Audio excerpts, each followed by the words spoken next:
আসসালামু আলাইকুম প্রিয় দর্শক, সকলকে স্বাগত জানাই অভিবাসী আপডেটের নতুন ভিডিওতে। আপনি এই ভিডিওতে যুক্ত হয়েছেন দেশ এবং প্রবাস থেকে গত 24 ঘন্টার আলোচিত ঘটনাগুলোর বিস্তারিত জানিয়ে দেব এবং এই ভিডিওর সাথে যুক্ত থাকলে আপনি একটি স্পষ্ট ধারণা পাবেন বর্তমান সময়ে ভূমধ্যসাগর, এজিয়ান সাগর, আটলান্টিক সাগর ব্যবহার করে কিভাবে অভিবাসীরা ইউরোপের দেশগুলোতে প্রবেশ করছে, দুর্ঘটনা, নিখোঁজ সহ আরও কত শত ঘটনা ঘটছে, যা জানার পর আপনার প্রিয়জন অথবা আপনার সিদ্ধান্ত নেওয়ার ক্ষেত্রে একেবারেই সহজ হয়ে যাবে।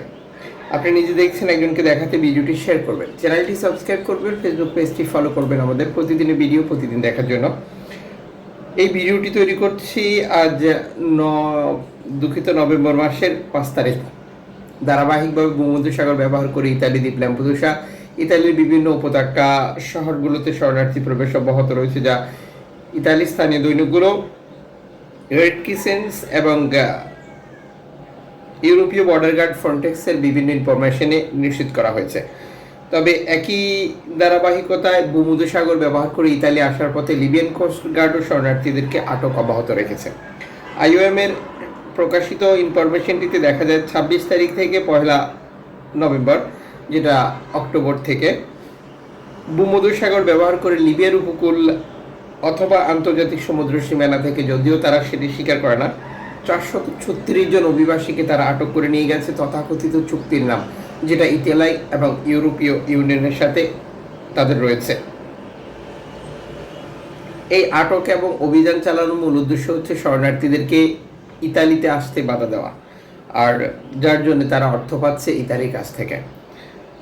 সর্বশেষ প্রতিবেদনটিতে যেই তথ্যগুলো গুরুত্বপূর্ণ সেটি হচ্ছে যে চলতি বছরে অলরেডি 22,945 জন শরণার্থীকে লিবিয়ান কোস্টগার্ড ভূমধ্যসাগর আন্তর্জাতিক সমুদ্র সীমানা থেকে তাদের উপকূল থেকে আটক করেছে, যেটা 2024 সালে ছিল 21,762 জন এবং 2023 সালে এই পরিসংখ্যান ছিল টোটাল 17,190 জন।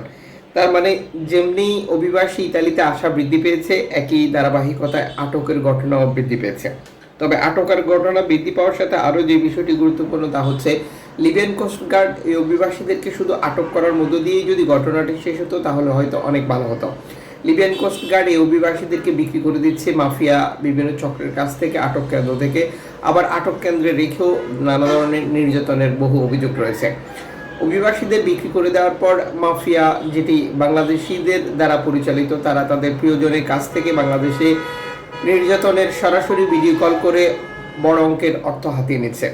অনেক সময় এই অর্থ হাতিয়ে নেওয়ার পরেও তাদেরকে মুক্তি দিচ্ছে না, আর এভাবেই নিঃস্ব হয়ে যাচ্ছে বহু পরিবার, যারা জীবন এবং জীবিকার সন্ধানে আরও উন্নত একটি ভবিষ্যতের আশায় ভিটেমাটি বিক্রি করে ধার দেনা করে সুদের উপরে টাকা নিয়ে লিবিয়াতে এসেছিল ইউরোপে আসার স্বপ্ন পূরণ করার জন্য।